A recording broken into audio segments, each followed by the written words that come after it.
বৃহস্পতিবার পবিত্র রাতে কেউ যদি এই দোয়াটি 100 বার পরে, কোনো দিন পৃথিবীর কোনো মানুষের কাছে তার হাত পাততে হবে না। পৃথিবীর সবকিছু তার পায়ের নিচে আল্লাহ হাজির করে দিবেন। দারিদ্রতা থেকে মুক্তি দান করবেন, বিপদ আপদ থেকে মুক্তি দান করবেন, তার সম্মানকে সুউচ্চতা দান করবেন, অসুস্থতা থেকে দূরে রাখবেন। আল্লাহর অশেষ দয়া ও রহম তাকে দান করে দিবেন। সুবহানাল্লাহ।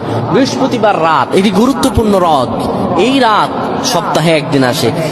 আরবিতে রাত আগে আসে, দিন পরে আসে। সুতরাং বৃহস্পতিবারের যে দিন গিয়ে রাত, এটি বৃহস্পতিবার রাত নয়, এটি শুক্রবারের রাত, এটি জুমাবারের রাত, এটি দোয়া কবুলের রাত, আল্লাহর কাছাকাছি হওয়ার রাত। সুবহানাল্লাহ। এই বৃহস্পতিবার রাত আল্লাহ তাআলা বান্দার দোয়া কবুল করেন। কেউ যদি বৃহস্পতিবার রাতে ঈশা নামাজের পরে পবিত্র হয়ে ইয়া হাইয়ু ইয়া হাইয়ু ইয়া হাইয়ু ইয়া রফিয়ু ইয়া রফিয়ু ইয়া রফিয়ু এই দোয়াগুলো পড়তে পারে 100 বার, আল্লাহ রাব্বুল আলামিন তার মর্যাদা বৃদ্ধি করে দিবেন। তার জীবনটাকে আমার আল্লাহ সুন্দরভাবে সাজিয়ে দিবেন। বিপদ আপদ বালা মুসিবত গুলো আমার রব্বুল আলামিন দূর করে দিবে। আল্লাহুম্মা আমিন বলেন।